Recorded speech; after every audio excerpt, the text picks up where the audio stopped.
àní lérògbà láti yọ Sultan ti Sokoto.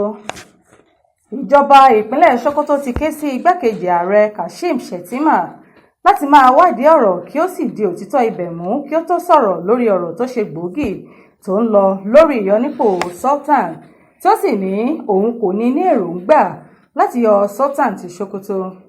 Ìjọba ìpínlẹ̀ náà ló fi èyí léde nínú ọ̀rọ̀ tó sọ láti ẹnu akọ̀wé àgbà fún ètò ìròyìn fún gómìnà Abubakar Bawa, tí ó sì fi síta fún àwọn oníròyìn ní ọjọ́ Ìṣẹ́gun Tuesday, níbi tí ó ti ní òun kò ní lérògbà láti yọ Sultan ti Sokoto, pé irọ́ tó jìnnà sí òótọ́ ni.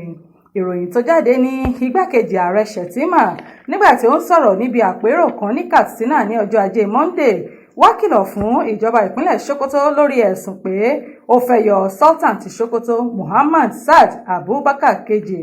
Ìjọba ìpínlẹ̀ Sokoto wá rọ igbákejì ààrẹ Shettima gẹ́gẹ́ bí ẹnì kejì ọmọ orílẹ̀-èdè yìí láti máa ní ìmọ̀ àti òye lórí ọ̀rọ̀ tó bá ní ṣe pẹ̀lú orílẹ̀-èdè yìí kí ó tó bọ́ síta láti sọ̀rọ̀ lórí irú ọ̀rọ̀ bẹ́ẹ̀. Kò ní jù báyìí lọ lórí ìròyìn yìí fún ti tòní. Orúkọ mi òun ni Olúwafúnmiláyọ̀ Adéṣẹwọ́ láti ìkànnì Jígí Alára. Káfíńre pàdé o.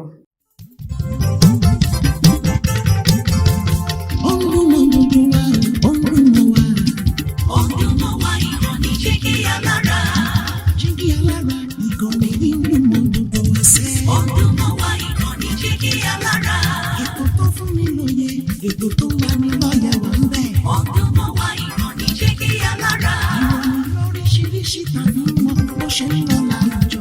Ọdún mọ́ wá ìkànnì Jígí Alára. Ìkànnì Jígí Alára. Jígí Alára. Jígí Alára. Jígí Alára. Ìkànnì Jígí Alára ẹ̀rù lọ́gbọ́n bàbá àgbọ̀n.